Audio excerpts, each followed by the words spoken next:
thank you all for joining us today for the third webinar in our webinar series organized by the Music4Pain Research Network. And these webinars are aimed at improving the quality of mechanistic research related to music for pain, but also to stimulate interesting discussions around challenges that you might encounter when you try to design or conduct these studies. So today's webinar is going to be focused on the use of experimental pain versus clinical pain in mechanistic research. And the moderator of today's panel is Dr. Pierre Rainville. And Dr. Rainville is a professor in the Department of Dentistry at the University of Montreal. And he's also the director of the Laboratory of the Neuro-Psycho-Physiology of Pain. His research interests include cerebral and mental representations of pain in humans, neuropsychological mechanisms of pain modulation, the role of cerebrospinal mechanisms of pain regulation in humans, and also neurophysiological basis for psychological factors that contribute to persistent pain states. So with that introduction, Dr. Rainville, thank you so much for your willingness to moderate today's panel, and I hand it over to you. Thank you very much, Joke. It's a pleasure to be here with you guys with two very promising, interesting speakers, David Seminowicz and Michael Sullivan, to address this very important question in the context of Music4Pain, whether experimental models can help us understand how music might affect pain, but also challenge this view that experimental research provides clinically relevant information on the application of music in the clinics.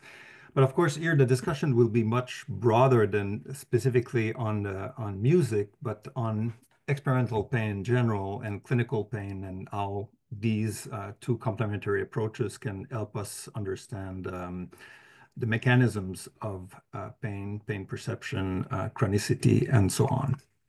So David will speak first. David is professor at the Department of Medical Biophysics at the University of Western Ontario, director of the Seminowicz Pain Imaging Lab. So David's work is really largely focused on brain imaging methods, but also using animal models. Dave has done some research using animal models and brain imaging of these animal models. And going back and forth between the clinical research with patients, but also experimental research looking at interaction between cognitive processes and pain perception. So Dave has moved back and forth between these clinical models and animals, clinical research in humans, and then experimental research. So I'm sure he has a lot of insights on the advantages and limitations of each approach. So without further ado, I'll let David take the mic, and then we'll have a Q&A session at the end of the conference. So Dave will speak first, Michael will come next, and then we'll have a discussion at the end. So please use the Q&A tool at the bottom of your screen to write your question. So you can write your question throughout the two conferences, and we'll have a discussion at the end. Thank you. Dave? Thank you, Pierre. So today I'm going to focus on experimental pain models in humans. I'm not going to touch on my animal work today, but certainly we can bring that into the discussion at the end. And I'm also going to focus on experimental pain or evoked pain rather than clinical pain in this talk. But what I hope to give you are some points on the relevance of these pain models, the differences between different types of pain models, and the things that we might consider when employing these pain models in different experimental designs.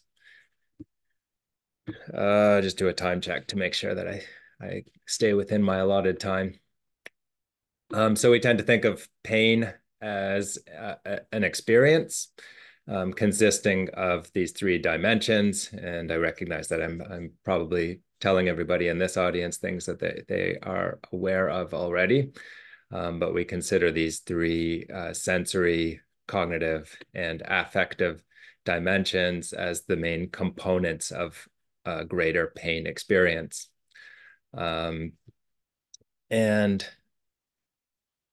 when we assess pain in a person or a patient, essentially what we have access to are the things that are available to us on the outside. So this is a paper led by Tim Weidman at McGill, describing the multimodal assessment model of pain, in which we combine things like pain narratives and behavior with self-report measures and non-self-report measures, to try to access this black box pain experience that the individual has.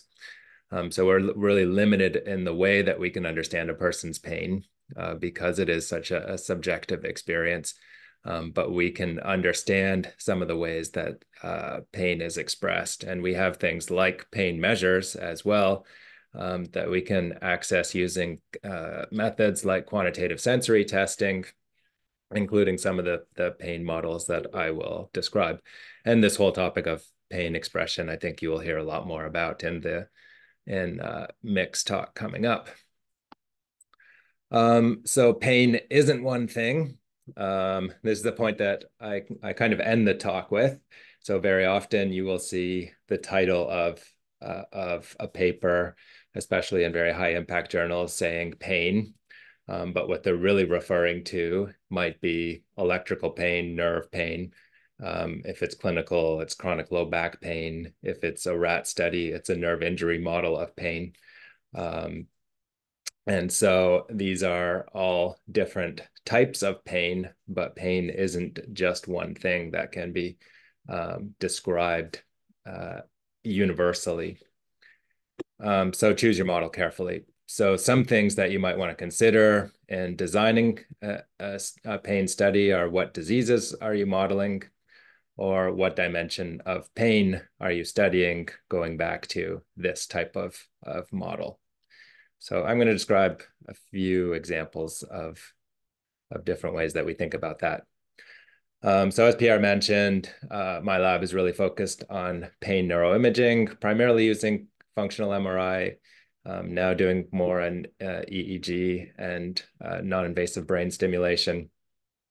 But essentially the big questions we're asking revolve around what brain areas or brain networks are activated when a person is experiencing pain. How do we modulate the pain experience, and how does that affect activity in these regions or networks? And how can we then use those findings to sort of direct new interventions to target those brain networks or areas more specifically, more directly? So when we design a study, we have a lot of human pain models to choose from. These are some of the more commonly used models out there. So we have thermal stimuli, such as contact heat or radiant heat using a laser.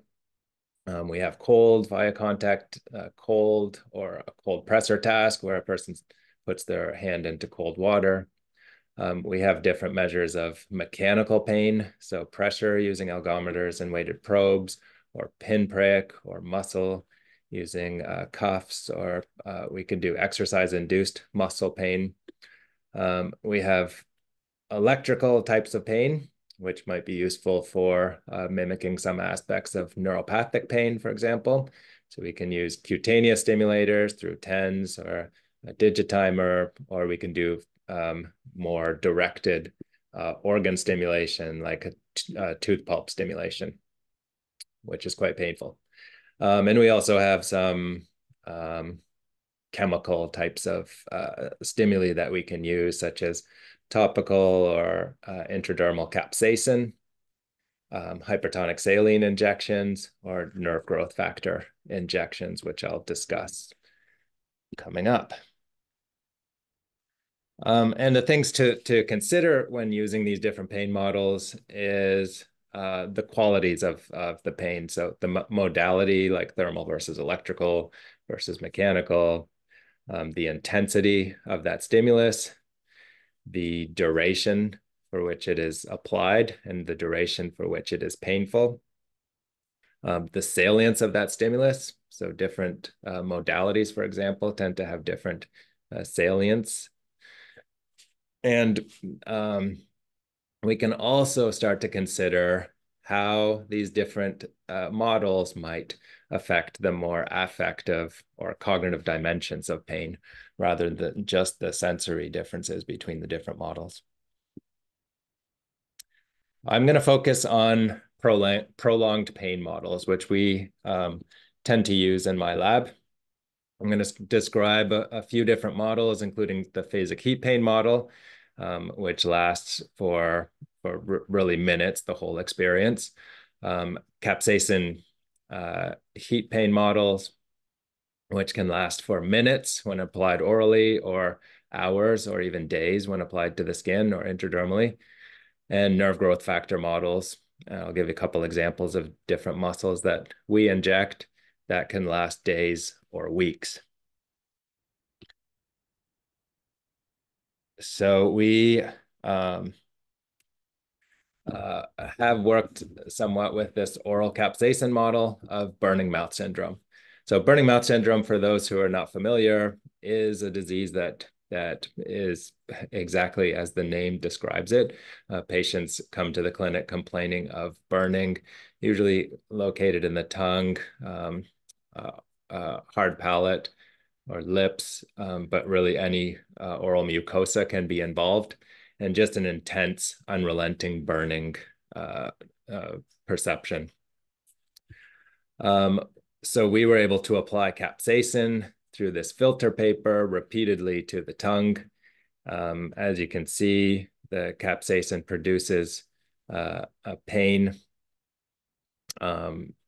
that we can measure both in terms of intensity and its unpleasantness. So this is burning ratings, and this is pain intensity ratings. And so we can produce a pretty consistent moderate level pain that we can sustain for as long as we're applying that stimulus to the tongue. Oral mucosa has a really rapid turnover, so these effects tend to wear off rather quickly, which is quite in sharp contrast to this model applied to the skin.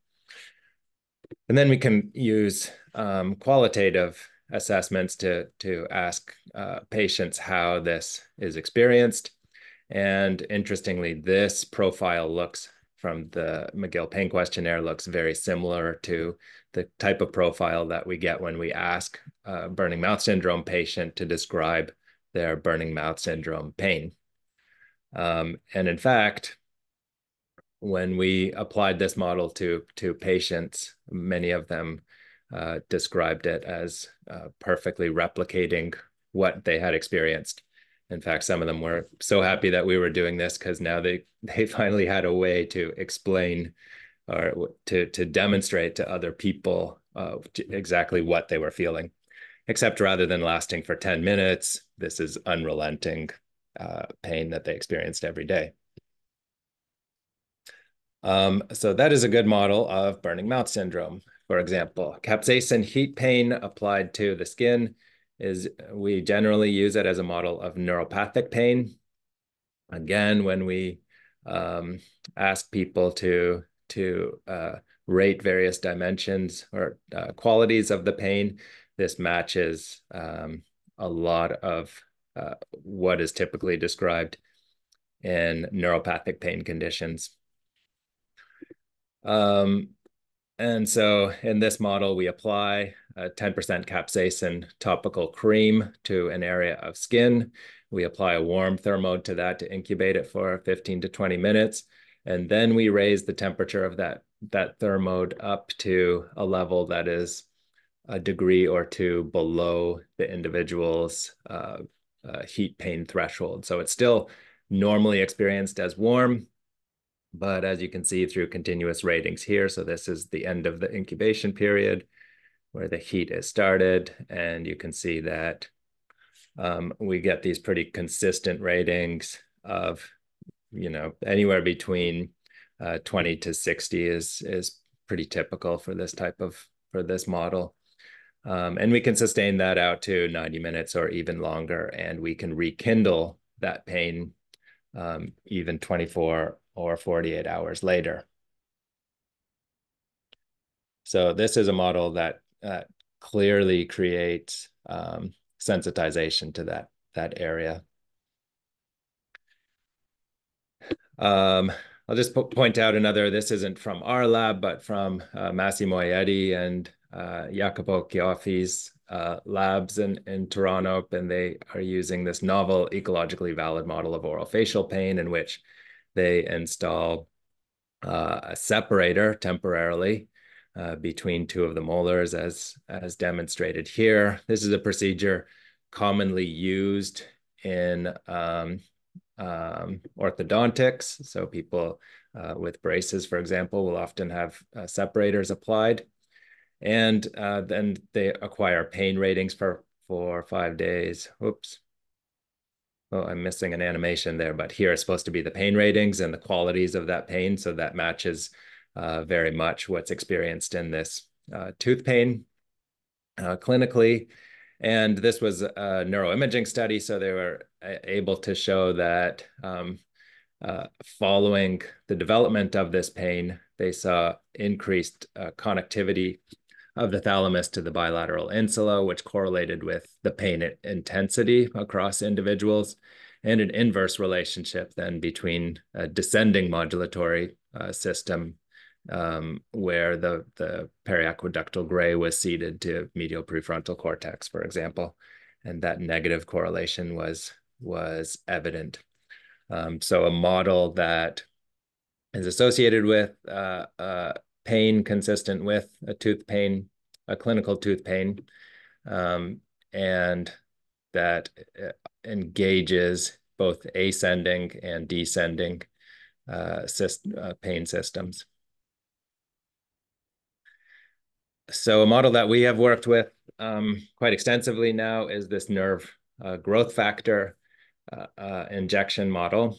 This is work that I started since starting a collaboration with Siobhan Chabrun, who has used this model quite extensively, particularly in the arm.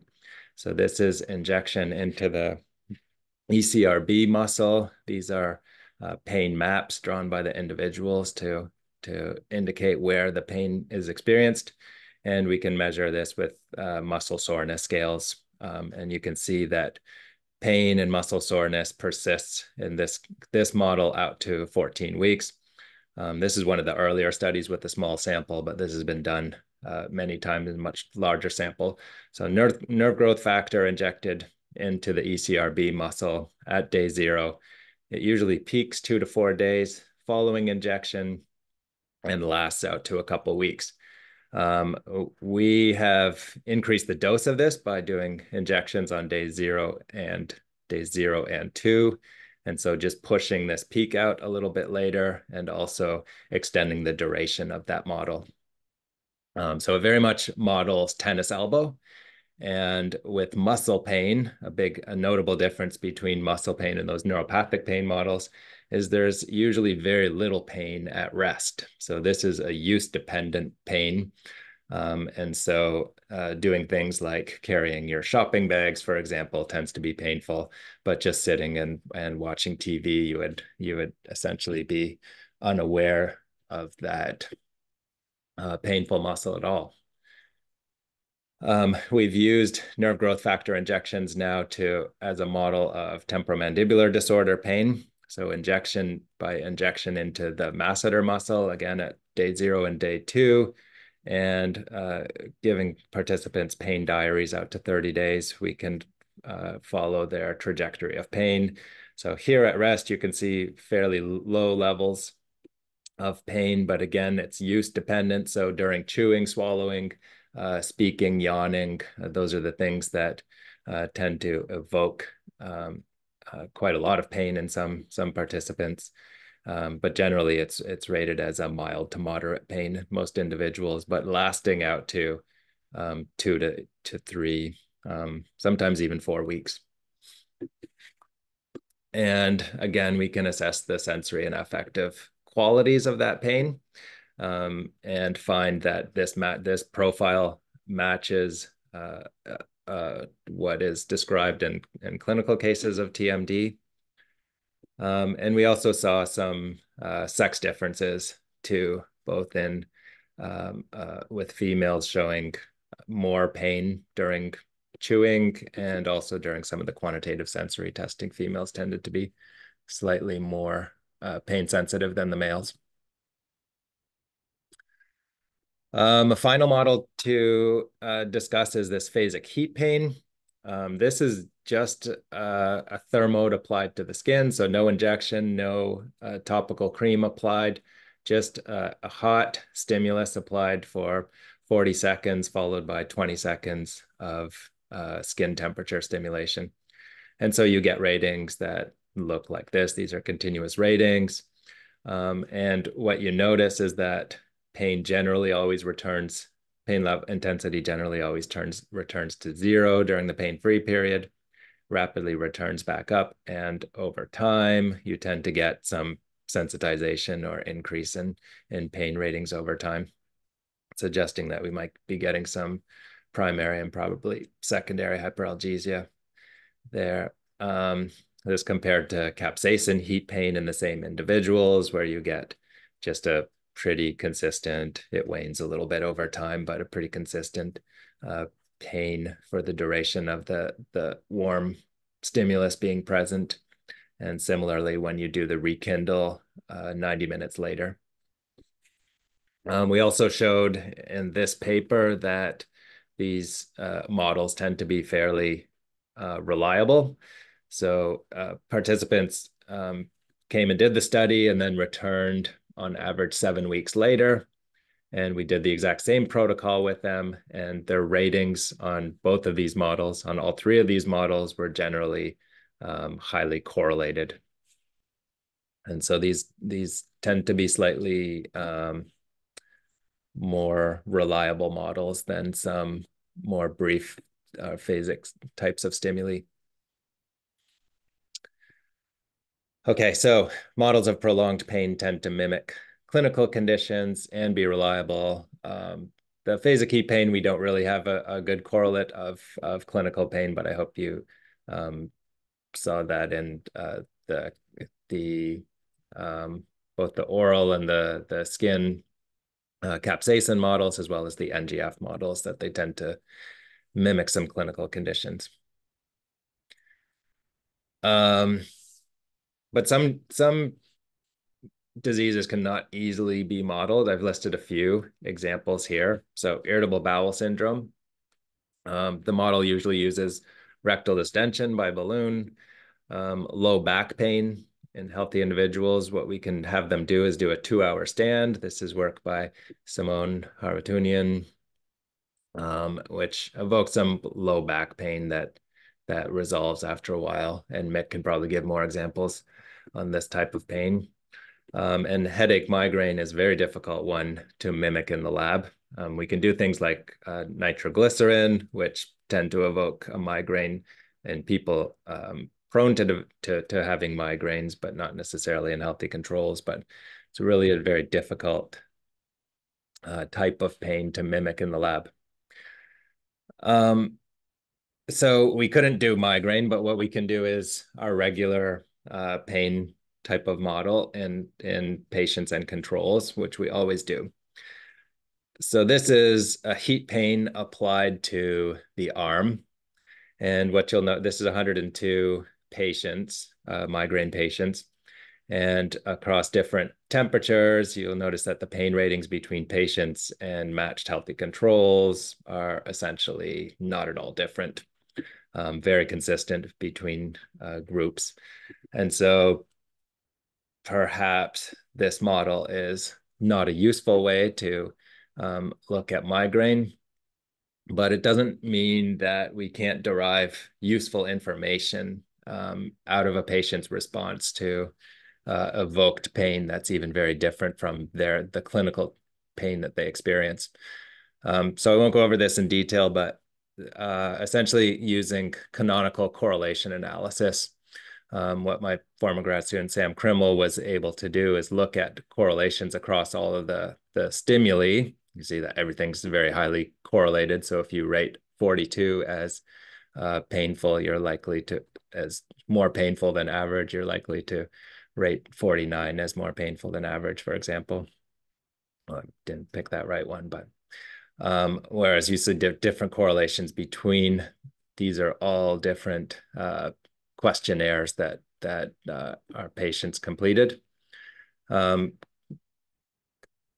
CCA is a data-driven approach that optimizes the relationship between basically all the data contained in here and all the data between all of the questionnaires. So it creates a canonical variate for both the thermal pain and for the clinical scores. And so you can see that the temperature didn't matter so much, but it's the patient's sensitivity to these noxious stimuli that was strongly correlated with some combination of the questionnaires. And the questionnaires that came out really were around pain intensity, coping, pain catastrophizing, you're going to hear a lot about in the next talk, and disability. But things like the more affective responses and affective characteristics and sleep were not related to this. So what Sam also showed in the same paper was that this was somewhat predictive of response to a non-pharmacological intervention for pain.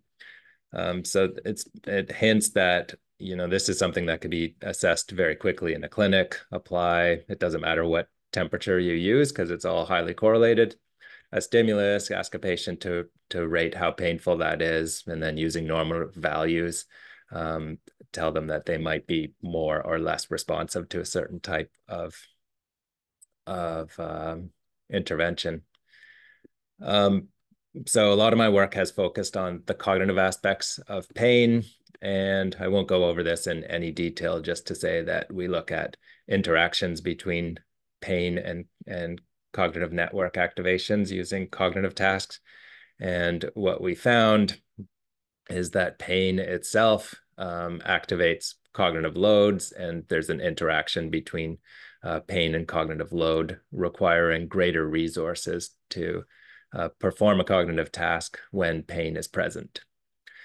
So that was in healthy controls, and we extended that into several patient groups, showing that patients engage more cortical resources to perform the same cognitive task as healthy controls. And recently, we've, in the same patients, but different task that were investigated and using a functional MRI, as was used in a SAM study that I just presented. We showed this region, the PI-DLPFC, is abnormally recruited in patients during performance of a cognitive task. So here we see it in this is just the time course of activation. So this is when pain is onset. Patients activate this PI-DLPFC, and controls do too, but to a lower extent, but they do significantly activate this region.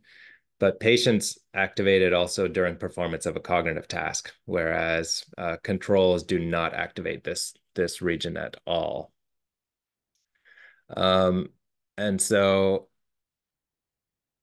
long story short, very long story, but short explanation is that we identified this region as a pain-specific region, this PI-DLPFC. It's activated by pain, multiple modalities we've now extended it to in both healthy and patients, but it's abnormally recruited in at least migraine patients, and it looks like other chronic pain conditions as well during cognitive task performance. So migraine patients are recruiting some of these pain-related regions now to perform a cognitive task. So suggestive of a new potential mechanism linking pain and cognition in chronic pain. So the takeaway from here is that a pain model that does not mimic the disease can still be useful for classification and mechanistic research. So even if you have a pain that does not perfectly mimic the disease you're trying to study, it can still be useful. You just need to think about the design a little bit, or have really clever grad students who can figure out what to do with that data, which was the case for me. I'm going to switch quickly to pain biomarkers. So let me do a little time check here. Okay, I have to do this very quickly to stay on track. So there's been a lot of recent interest, not so recent anymore. These papers came out 7 years ago now on brain biomarkers for pain, what they're useful for, what they're not, or whether they're actually different than any of the mechanistic research we've been doing for decades, just given a new name. So those are interesting papers to have a look at if you're not familiar with them. But we've been interested in this question of using a marker of heightened pain sensitivity, as heightened pain sensitivity is known as a risk factor for the transition from acute to chronic pain. And this study of 400 and some patients who had undergone surgery is a good presentation of that. So essentially, these patients were classified into two groups, one of two groups, high acute pain or low acute pain. So this is the pain that they experienced immediately following surgery or 24 hours following surgery. And you can see that the high acute pain tends to have more pain and persisting for much longer than that low acute pain group. So these people who develop high pain are at heightened risk for developing chronic pain. Only problem is they can't be classified in this model until post-surgical. So we're really interested in, is there a brain biomarker that can identify those high pain sensitive individuals prior to surgery? This is a very long story, but the short version is we landed on this peak alpha frequency marker. So this is recorded during resting state, eyes closed, EEG. We measure activity, and using very basic analyses, we can pull out this peak region within the alpha band, which is 7 to 13 hertz or 8 to 12 hertz. And this is different for everybody. And it's been related to various cognitive or perceptual abilities. And it has been shown, this is data compiled from 3 studies comparing patients of different chronic pain patients to healthy controls. And in patients, this peak alpha frequency is shifted to slower frequencies. So people with chronic pain tend to have slower peak alpha frequency than matched healthy controls.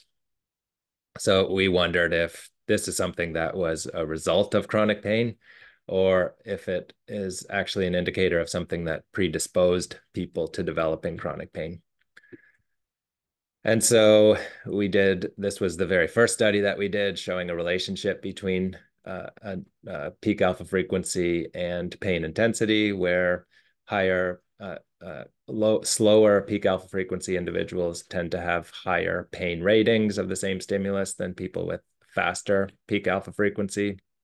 And if you just do a median split of these individuals into low and high pain sensitive individuals, which is there, you can see that this ends up looking a lot like what we saw in the chronic pain versus healthy participants, that the high pain sensitive individuals are shifted to this slower peak alpha frequency. And so we did lots of further validation and exploring of this topic. That's an example. This field has really taken off. So this is the original Furman study. There was one other study back in 2010 that showed this link that really got us interested in this, but it didn't really pick up as a field. I think since Andrew has started this work, it's really taken off exponentially. So 19 publications in PubMed on PAF and pain in 2024, and we're already at 11 in 2025, and it's only March. So I think this is really going to look like an exponential curve. So to validate this biomarker, we recently completed this study looking at whether peak alpha frequency and another cortical biomarker, corticomotor excitability, which is measured using TMS, could predict pain sensitivity following this temporomandibular disorder model involving nerve growth factor injection into the TMD. I won't go over details since I'm running out of time very rapidly, but essentially what we did is trained a model, tested the model on participants that neither it or the statisticians involved in running this analysis had seen. So completely unaware of their pain scores. And what they found was they ended up making these predictions of low pain versus high pain. It divided people into slow versus fast peak alpha frequency, the way that we would expect, and corticomotor excitability versus depression in the way that we would expect, and divided people up into high and low pain reports the way that we had hoped for too, with an AUC of 88%, which is in the excellent range. So good initial analytical validation of this combined biomarker. Peak alpha frequency did well on its own, but the combined biomarker was the best. So we have a tentative yes to this question of, can we predict who will end up in each group? If you can imagine doing these measurements prior to an individual undergoing surgery. And we've done a small study. My collaborators and at Birmingham, UK, have done a small study actually validating that in surgery patients. But that said, PAF is not related to all types of pain. We've reported on this, and a recent study in a large sample by May and Marcus Ploner's group has also confirmed that peak alpha frequency does not seem to be predictive of laser-evoked pain. So this is a very different model than what we were using. You'll notice these are stimuli that last less than a second. And you can see there's just essentially no correlation there at all. And so unrelated, we showed the same thing with things like heat pain detection with other types of pain as well. Those are usually reported in the supplemental parts of our paper. So it's the model seems to work great for prolonged pain, and we're hoping clinically too, as we're about to test this in different clinical populations, but not for brief pain. And so that makes sense to us because we think that peak alpha frequency in particular is really picking up the cognitive component of pain and the cognitive aspects of a very brief noxious stimulus compared to a pain lasting hours or days. You can imagine is very different, very different. So the models that you choose matter in terms of generalizability, the mechanisms you might be looking at, and biomarker specificity. And it does make you wonder whenever you see a null finding out there that says pain is not related to this, if it could have just been because of the pain model chosen. So I think a lot of things get dropped in the literature. We tried this, it didn't work, move on to the next thing, but is it simply that the wrong, or you would have gotten different results if you had chosen a different pain model? And we should be really careful describing a model as pain. This is one of the first points I mentioned too. And especially in the animal literature, you'll see these titles that just say pain is related to this circuit, but really what they've done is test out, in most cases, one type of pain, and it might not hold true for all different pain models. And thank you to my lab and alumni. And I will pass it on to Mick. Thank you, Dave. Very stimulating, very broad, very relevant to the new development in choosing the right pain model. I think this is really a very strong take-home message that not all pain models are equal, and some might be more relevant to others to generalize to or to make predictions about chronic pain populations or the risk of developing chronic pain. So we're going to move immediately to Mick's talk, and please do not hesitate to use the Q&A tool to write your questions on Dave's talk or on Mick's talk, and we'll have a discussion at the end. So maybe we can have Mick's slides on. So Michael Sullivan is a professor at the Department of Psychology at McGill University. He's also the Canada Research Chair in Behavioral Health and the Scientific Director of the Center for Research on Pain Disability and Social Integration.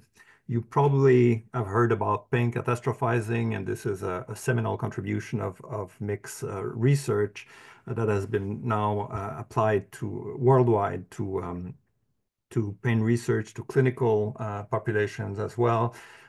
Mick has also used experimental models in some experimental studies in healthy participants, I think, but also very much in clinical populations.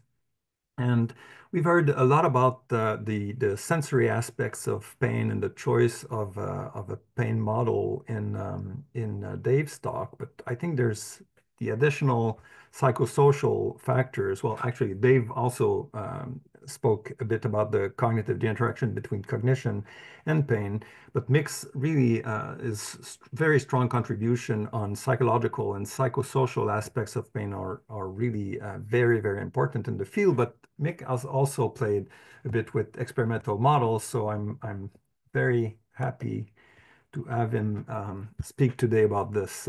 This is insights on the usefulness of experimental pain models in and clinical approaches.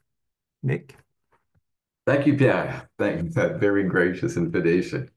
And just only a little bit of a disclaimer here is that I don't really study music and pain, but I have in a previous life performed in country bars, and so I guess that sort of involves a connection between music and pain. All right, so if for the material I'm going to talk about today, I think it would be best characterized as trying to better understand the social psychology of pain. And so the material is going to be quite different than what you saw Dave present. And also some of the material I'm going to present is quite dated. And so it will not reflect the elegant empirical sophistication that you've seen in some of Dave's work. All right, let me see if I can make this work. So to put my work in context, or my story in context, we have to turn the clock back about 40-ish years. And so this was a time I was completing a pre-doctoral internship at the Rehabilitation Center and in Ottawa, and I was doing my rotation on the chronic pain ward. And this was a time when biopsychosocial models of pain were just starting to emerge. And so there was clear indications that psychological factors mattered, but what psychological factors and how they mattered was very, very unclear. I was lucky in that my clinical supervisor at the rehab center was Joyce Dion, who had been a student of Ron Melzak's. And she was also very good friends with Nick Spanos, who was an experimental social psychologist at Carleton University, also in Ottawa. So I had an opportunity to meet him. And at that time, he was doing some experimental work on looking at cognitive emotional factors in experimental pain. And he had written a couple of papers where he had mentioned catastrophic thinking in response to pain. And one of his friends, John Shaws, was doing similar work, but with individuals undergoing sort of painful or aversive dental procedures. And Frank Keefe had developed the pain catastrophizing scale that had the the the coping strategies questionnaire, which had a subscale measuring pain catastrophizing. And so pain catastrophizing seemed to be a term, a variable that was coming up a lot in the early literature on the psychology of pain. So I thought that that might be a good place to start.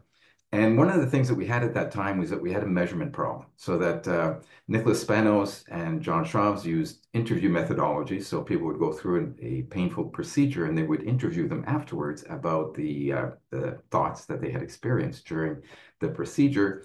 And Frank Keefe's measure was suitable only really for individuals who already had pain.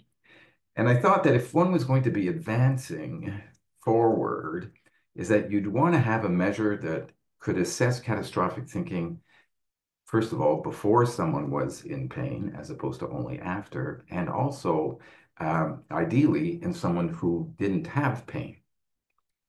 So that was sort of the thinking and the motivation behind the development of the pain catastrophizing scale. And this is really small on your screens. I'm just going to highlight a couple of the items from the scale. So it's terrible, and I think it's never going to get any better. It's awful, and I feel that it overwhelms me. I can't seem to keep it out of my mind. And individuals are asked to rate the frequency with which they experience these thoughts when they are experiencing pain. So it's sort of capturing this kind of alarmist, ruminative, and helpless kind of cognitive orientation to pain. And at that time, from a conceptual perspective, really the only thing we had to go on would have been sort of like the Ellis and Beck kind of cognitive conceptualizations of negative appraisals. And so people were thinking of catastrophizing as just this negative way of thinking about your pain. So the development of the PCS really sort of allowed for an increase in attention to catastrophic thinking as potentially an important variable in pain experience. And research would show that high scores on the PCS were associated with more severe pain, with spreading of pain, with pain behavior, greater disability, and longer periods of work absence. So over time, even though we didn't necessarily understand pain catastrophizing better, we sort of understood that it was important. At that time, I was working as a clinician. So this is before my academic path. And the population we were working mostly with were individuals who had sustained musculoskeletal injuries. And this is an example of a client with a musculoskeletal injury and a high score on pain catastrophizing.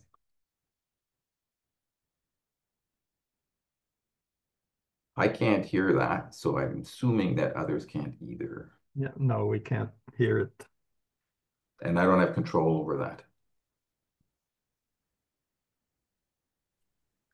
Then I hit the ground and the bone at the bottom of my spine, that's what I fell on. They say I bruised it pretty hard, but I think I crushed it. I felt pain shoot right up my spine. So now I have pain in my shoulder, my neck, and my back, and the bottom of my spine. It all hurts. And on top of that, the box fell on my knee, and that hurts too now. All right, so it's like the salient features of this is that we have someone who is certainly experiencing distress in relation to her pain. She's very expressive about her pain. There's some indications of like pain spreading. She's experiencing pain in more than one part of her body. And in the work that we were doing clinically there, at that time, it said these individuals were going to be much more difficult to treat in terms of, let's say, getting them to a state where they were more effectively managing their pain and ultimately returning to work. So it was clear that this was something we needed to understand more about in order to assist these individuals to follow let's say, a more positive trajectory of recovery.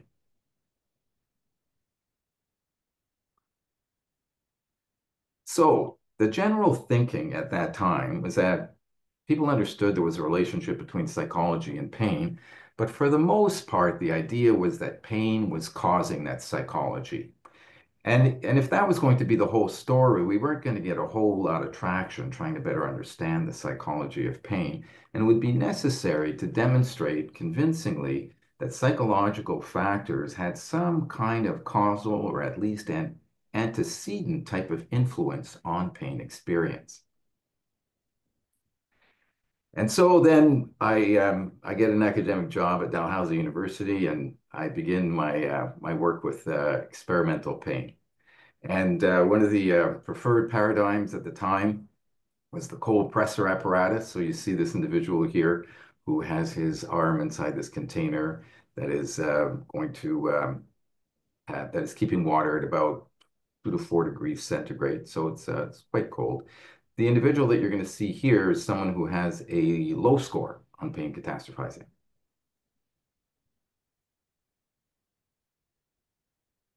So he doesn't seem to be all that distressed by the procedure. Looks at his arm, see if it's still there. But other than that, he's doing okay. Now we're going to see someone with a high score. Oops. Can you bring that back?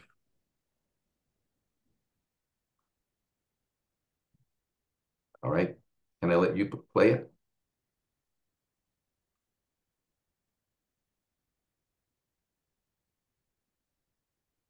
Okay, so one of the things that we see here is that he is experiencing this pain situation very differently than the individual with the low score on pain catastrophizing. And recall, they're being exposed to the same stimulus, right? So it's the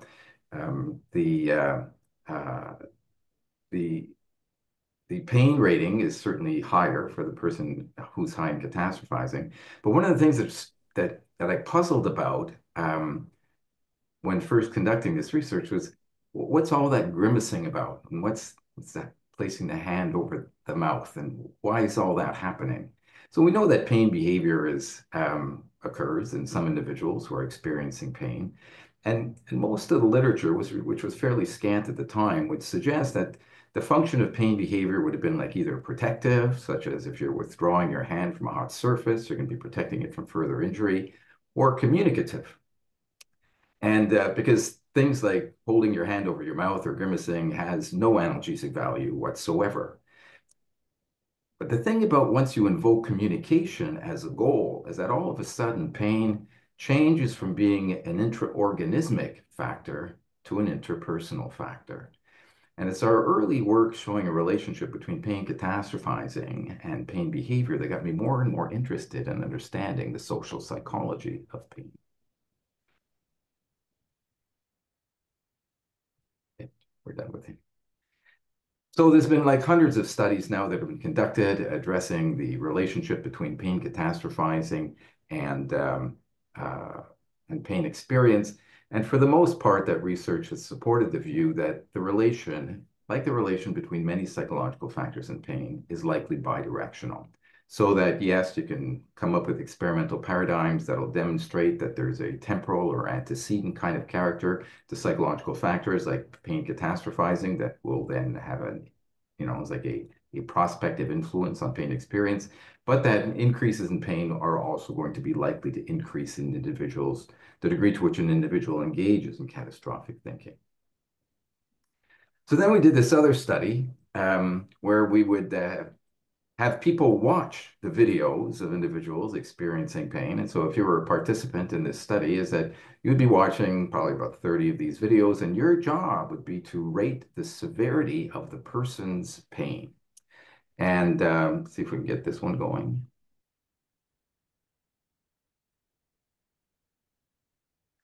And so you might be looking at the person's face, you might be trying to imagine what 2 degrees centigrade feels like, and come up with your rating. And so we did a number of studies looking at what features do people use in estimating other people's ratings.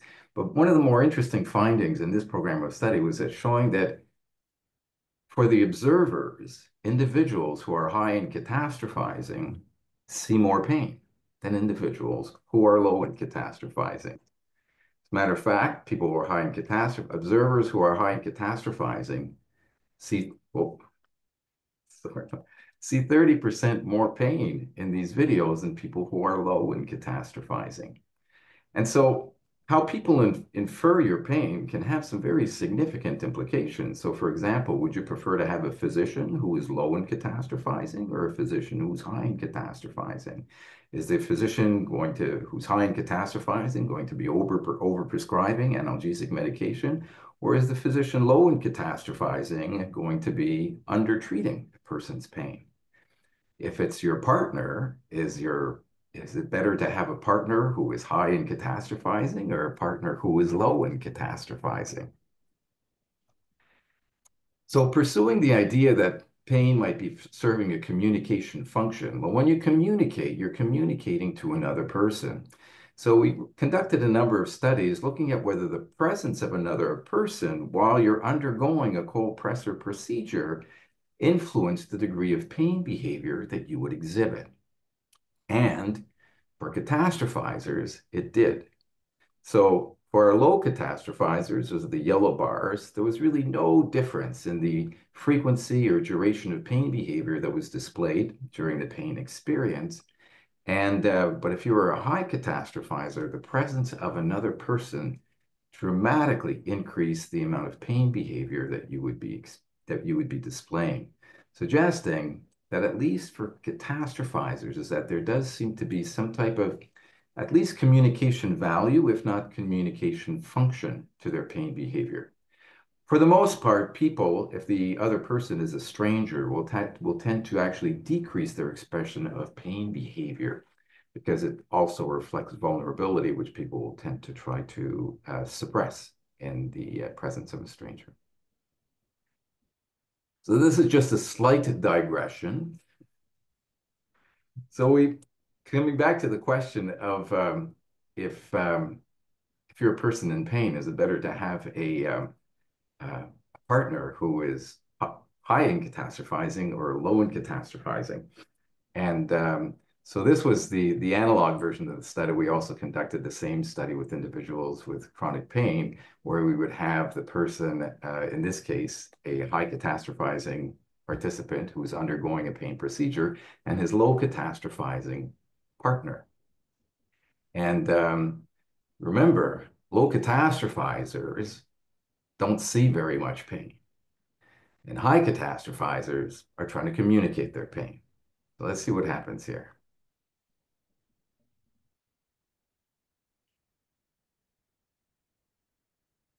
Okay, so he's definitely in pain. He makes sure that you can see his full face.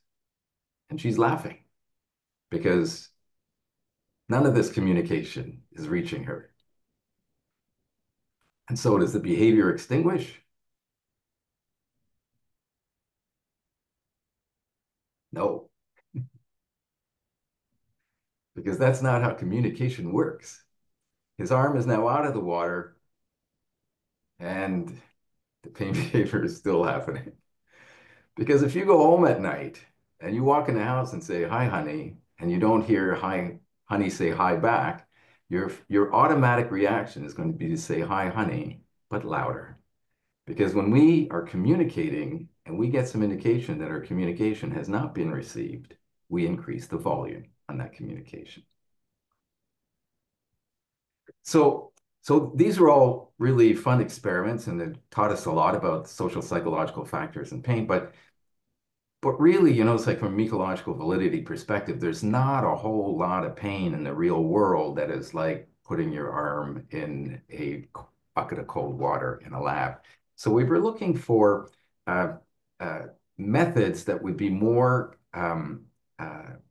let's say, ecologically valid, for which there would be some type of real world reference. So we developed this task where we would ask individuals with muscular pain conditions to lift a series of weighted canisters. And we were filming them under two different conditions. Under one condition, they would lift the canister and estimate the weight of the object. And another condition, they would lift the canister and rate their pain. And so this is someone with a low score on pain catastrophizing, who is going to be lifting the canister with the instructions to estimate the weight.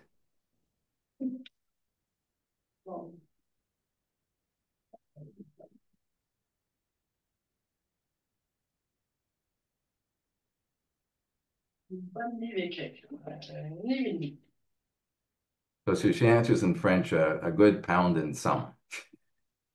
And people use interesting metrics in providing their weight judgments.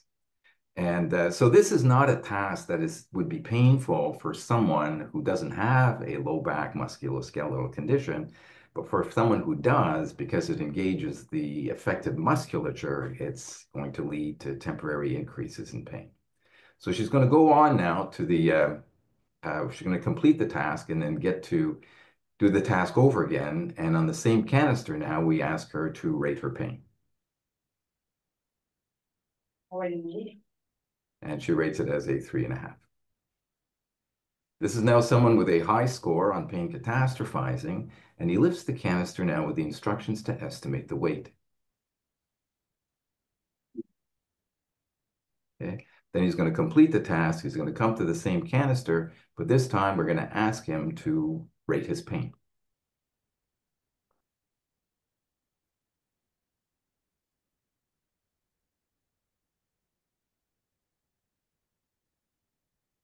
And so what we saw in this study was that for high catastrophizers, is that as soon as we were asking them to communicate something about their pain, with that, we also got this almost like a barrage of pain behavior that was going to accompany the pain rating.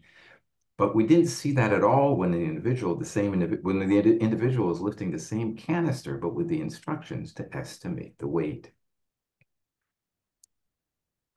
So again, bringing pain to outside the person. We then showed a lot of these videos to observers and asked them to rate the individuals on a number of different dimensions. And people who display pain behavior are rated very negatively by observers. They're rated as less likable, as less dependable, and less likely to return to work. And one of the things that we often hear people with pain report is the stigma that comes with having a persistent pain condition. And so what we have is a situation where the social surround of many people who have pain has a negative attitude towards them. And this is probably going to impact on a number of ways on how they're going to be experiencing their pain, how they're going to be displaying their pain, and how their pain is going to be impacting on their day-to-day life. So trying to come up with a controlled environment to study musculoskeletal pain, we use the delayed onset muscle soreness paradigm. And so this is where you would be using some kind of a strenuous exercise protocol that's targeting a group of muscles, and the person is essentially exercised to exhaustion. They go home and they come back 2 days later when they're sore, and then you test them. And one of the interesting but completely serendipitous findings in this study was that when we asked individuals to complete a body drawing after they came back 2 days later, is that for the most part, low catastrophizers indicated experiencing pain in the muscles that were targeted by the procedure, by the DOMS procedure. Individuals who are high in catastrophizing experience pain in even parts distal from the procedure that were not even engaged during the task, and suggesting that there might be this kind of spreading of pain phenomena that might be occurring with individuals who are high in pain catastrophizing. And this sort of mapped on to some clinical findings showing that after whiplash injuries, individuals who are high in catastrophizing report pain in more body sites than individuals who are low in catastrophizing.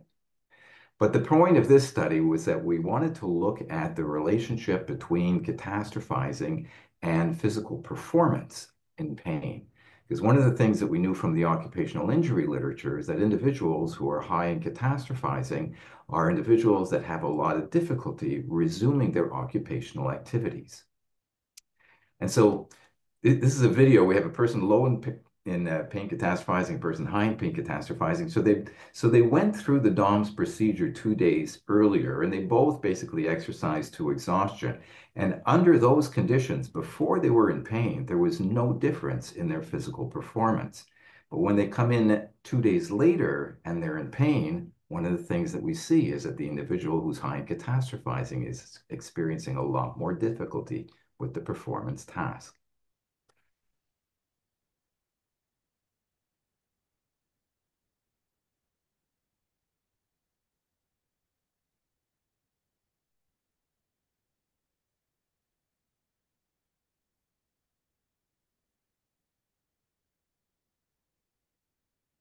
So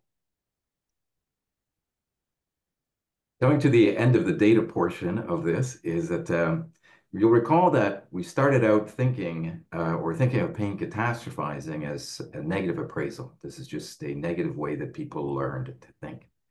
And then we, in collaboration with researchers at the University of Washington, we conducted this study where we were going to be comparing monozygotic twins to dizygotic twins. They came to the lab, completed the PCS, and then were exposed to experimental pain stimulus. And one of the things that we found was that there was a high concordance in PCS scores for monozygotic twins and a near zero concordance for dizygotic twins, suggesting that some element of catastrophizing is genetically inherited.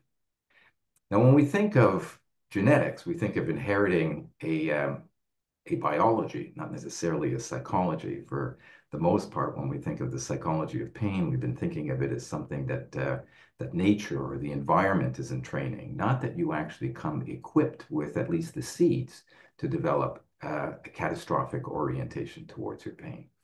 And so this research really got us rethinking how we are going to about conceptualizing pain catastrophizing and what that means in terms of the way we're going to be trying to intervene on pain catastrophizing.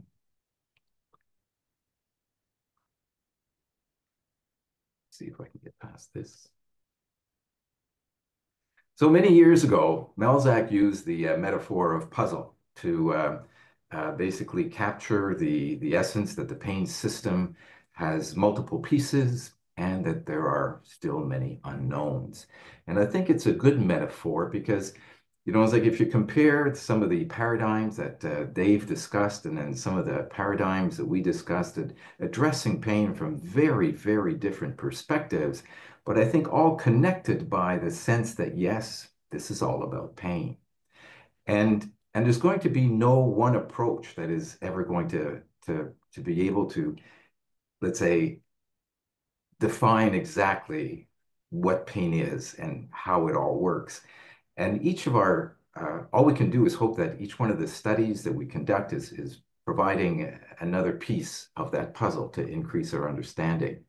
And so we've used experimental methods in our research. And one of the big advantages of that is that you control the stimulus, right? So when you're working with a chronic pain patient, you have no idea what the stimulus is. You have control over the environment in terms of you can manipulate things like the social character of the environment that you're studying in. You can minimize external influences. A lot of your pain patients are going to have a number of external influences like the legal system, the medical system, that are going to be influencing how they think and behave in relation to their pain. And also experimental methods, if you're using healthy participants, is that you have much easier access to a study population. The limitations of our experimental research are ecological validity. So for example, I mentioned that, you know, there's not a whole lot of things in your day-to-day world that are going to look or be experienced like a cold pressor paradigm. In experimental research, when we're hurting someone, is that one of the things that we're doing as well is that we have to reassure them that this is completely safe. And that is not the case with clinical pain. And removing the threat element of pain is a big thing. It's because it's we understand that from an emotional perspective, from a survival perspective, is that threat is going to be playing a big role in a system that is also designed to maximize your survival value. So the generalizability, it's not clear what pain condition we're generalizing to, although I think Dave made a very compelling case for the generalizability of some of the paradigms that he's using. And then a representativeness. So we were interested in looking at things like catastrophic thinking and pain, and individuals who are high in catastrophizing are afraid of pain. Are the people who are showing up for our studies, are they representative of the larger body of individuals who are high in catastrophic thinking? So for clinical methods, one of the things that some of the advantages include working with the target population. So this is the population that you're going to be trying to either generalize to or ultimately treat.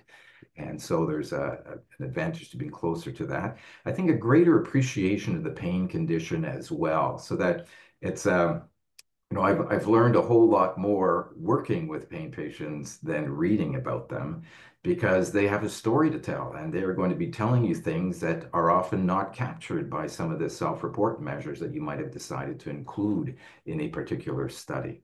It's the advantage is that hopefully the condition that you're studying is also going to be generalizable to the population that you're uh, hoping to have your findings relevant to, and heuristic advantages in that you know, it's only in working with pain patients that we realize that a lot of them were experiencing fatigue, which was not necessarily something that was ever thought to be all that relevant to individuals with pain. And so in working with pain patients is that you have a lot of advantages in relation to maximizing the probability that the things that you find are going to be relevant to understanding that condition and hopefully treating it.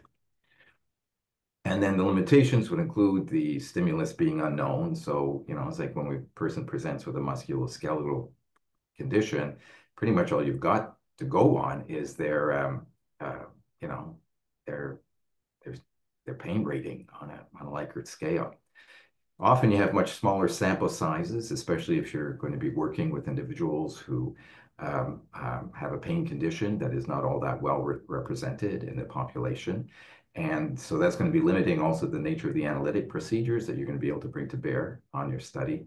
And then you have the multiple confounding factors. So, you know, it's like when you're working with an individual with chronic pain, by definition, they have failed at every single treatment that's been provided so far. That there's probably been some litigation issues in their past. They've probably been treated with all sorts of medication that could be potentially altering the way in which pain processes or your pain system processes information. And then representativeness. Most of the time we are studying individuals who are present in our clinics. Well, that's a minority of the individuals who have persistent pain in our population. So those are some of the factors that are limitations in what we're going to be able to learn for using clinical methods. And that brings me to the end of my story. And so I'd like to thank you for your attention and thank all the generous organizations that have funded our research over the years. Thank you very much, Mick. Very interesting and interesting path you've been through from the pain catastrophizing scale. And I think that it's very interesting that you started up by describing the narratives of patients in pain, and you're concluding with this also the richness of the narrative and the qualitative research that can bring up new avenues of research. And I think your work on the perception of injustice in your more recent work is really pinpointing the usefulness of enriching our approaches to qualitative research as well. We have a few questions in the Q&A, and please, to all the attendees, you can continue to use the Q&A box. So the first question is, I think for Dave's. Are there low-cost, more accessible measures of pain sensitivity? Of course, fMRI is not accessible in many research and clinical settings. So, what would be your recommendation for measurements of pain sensitivity that would have a clinical relevance and, of course, being accessible?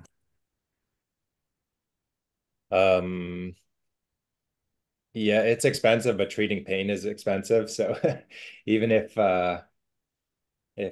you know, if we had something reliable with fMRI, which I don't think we have yet. But in terms of pain sensitivity, could you say maybe a word on the QST protocols and their use in the clinics? Oh, right. Yeah. Yeah, so we can, using quantitative sensory testing, we can assess whether an individual is high or low pain sensitive. These, you know, if the question is really around more of the biomarkers, we haven't seen that QST alone is really a good biomarker yet. But so I'll just go to the, you know, we're looking at using EEG and corticomotor excitability. So you can get very low cost and portable solutions for EEG. That's what we're now working on in the lab.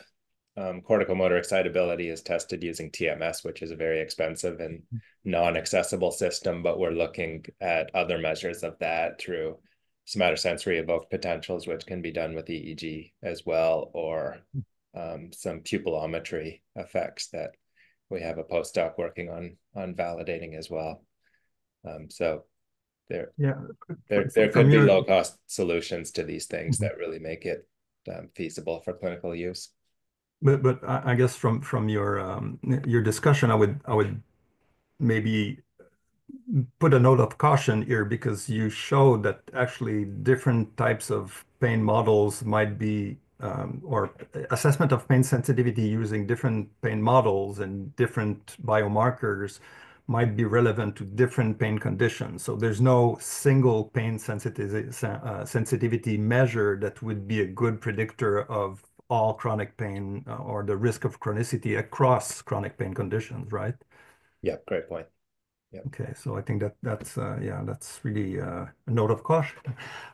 Karen Davis, hello Karen. So for Mick, so interesting talk, Mick. Thank you for the high and low pain catastrophizing observer data. So are there estimates of others' pain related to the actual pain report? So the question is really about the accuracy of the evaluation of pain in others from the high and low catastrophizers. So observers are typically more accurate in estimating catastrophizers' pain, mainly because they're more expressive. So that for the individual who's not at all expressive, you don't have a whole lot to go on, at least from a video, right? For just a person's arm. And that's, if you had someone, let's say, going through a physical exam where you might have a bit more information on, so like limitations or halting behavior in that. But at least from the cold pressor studies, yeah, the high catastrophizers were more effective in communicating their pain. And what about the observer, the high and low catastrophizing observers? Are they more or less reliable? No. They report, no? No, there was no relationship between observer level of catastrophizing and accuracy. Well, that's interesting. Yeah.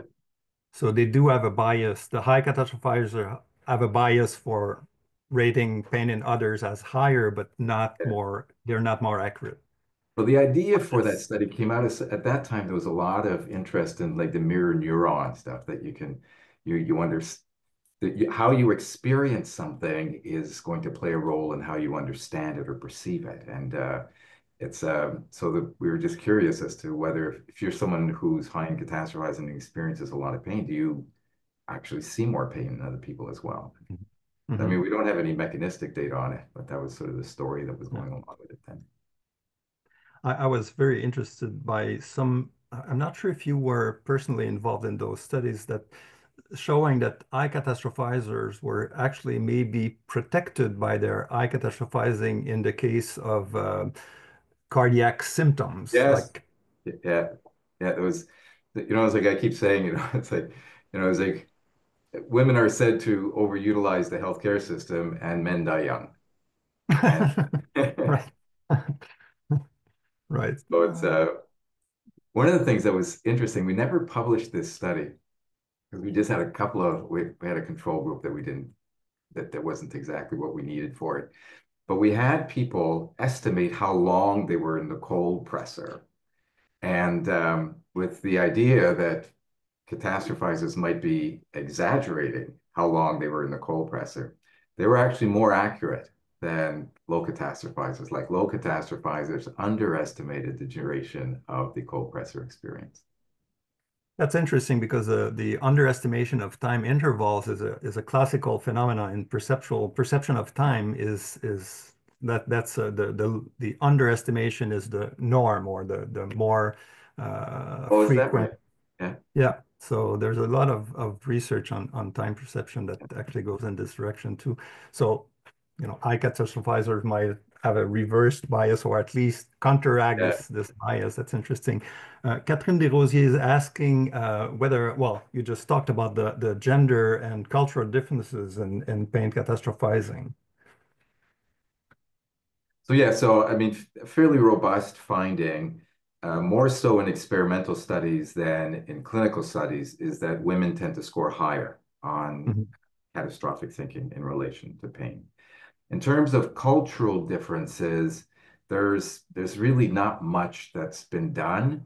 And I mean, it's to the extent that, like the pain catastrophizing scale's been translated into many languages, and studies that have been conducted with the PCS in different languages show the same relations between sort of like high levels of catastrophizing and more severe pain. But it's hard to actually compare across cultures because it's a different instrument now once it's been adapted. And so it's, yeah. And even when you do cross-cultural studies in, let's say, in one country, is the person from another culture who's now living in your country the same as the person who's from the culture still living where they are? Yeah. Yeah, challenge. Well, cross-cultural studies, this challenge, of course. Thank you. Maybe a question for Dave. I'm wondering if you could comment on the usefulness of pain sensitivity tests, not just for assessing or predicting the trajectories of patients, but also identifying the best treatment strategy. So are there studies and suggestions that these could actually help decide what would be the best treatment for someone? I'm sure Mick also has possible answer to that.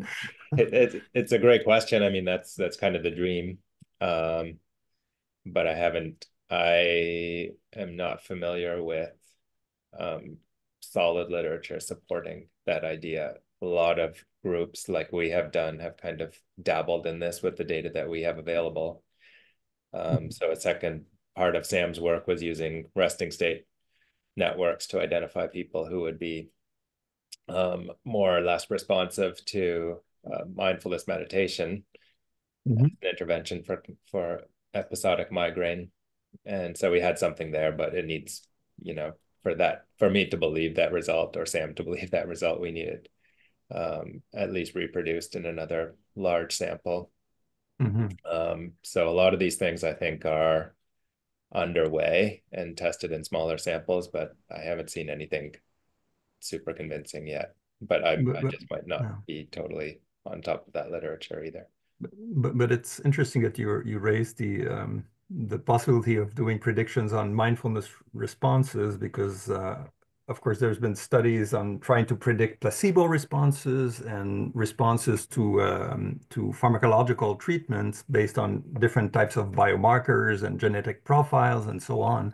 But it actually could be relevant to finding the right non-pharmacological approach for someone based on our conceptual understanding of the mechanisms involved in the process of chronicity, and the fact that psychosocial factors are such important predictors of the trajectory of patients. Many of those interventions actually are conceived as tapping onto those psychosocial factors as well. So mindfulness, I think, is a good example of that. Yeah. Thanks. Yeah, we need to tackle this problem. We really need large consortium type. Yeah. Thanks. Another question for Mick from Myrna Sullivan. Dr. Sullivan, thank you for an amazing talk. Can people learn to manage their own pain catastrophizing? Oh, that's actually interesting, because you've done some research on that specific question. So can you train and can you orient your psychotherapy to manage pain catastrophizing?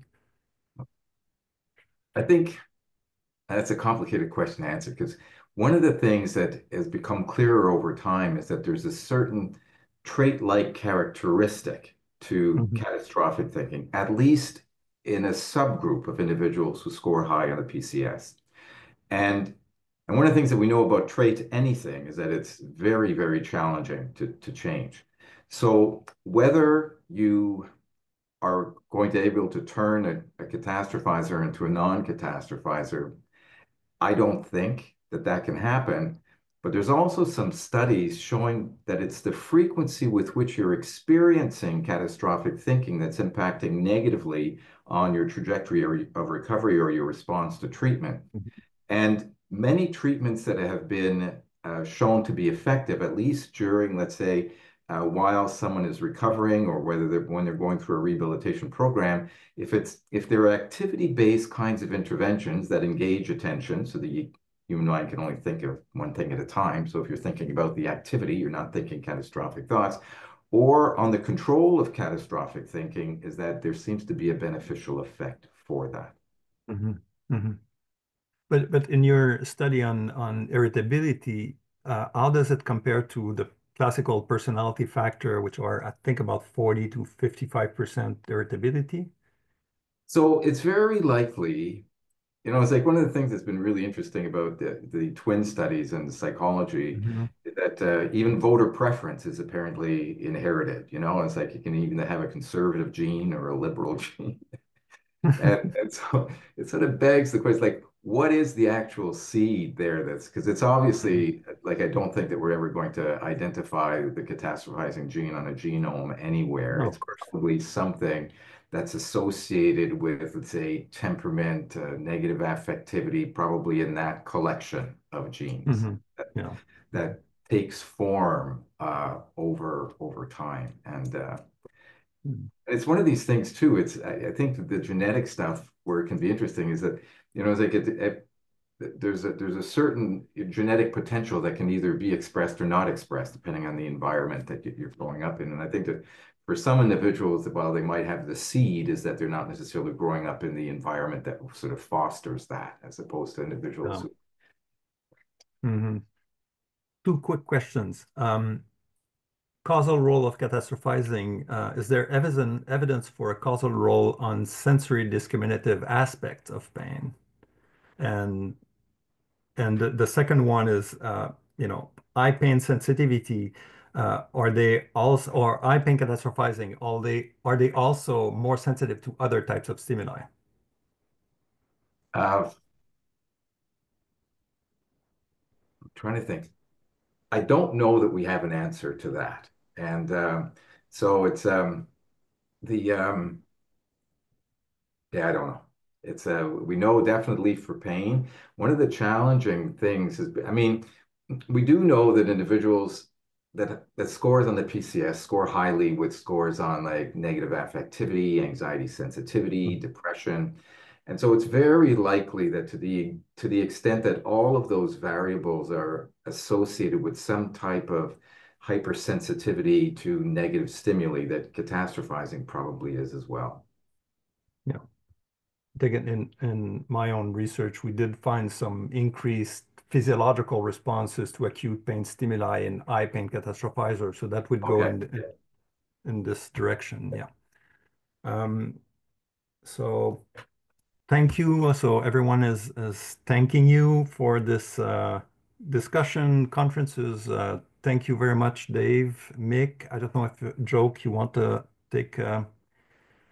Yeah, I'll just say also thank you so much for these wonderful presentations. Thank you, Pierre, to you for moderating this panel so well. Thank you all for attending. And as always, a recording of this webinar will be available on our Music4Pain Research Network website. So if you go under webinars, we have all the past webinars recorded there, so that is becoming to be a nice library of resources for the community. So thank you very much, and enjoy the rest of your afternoon, morning, or evening, depending on where you're located. Bye-bye. Bye-bye. Yeah.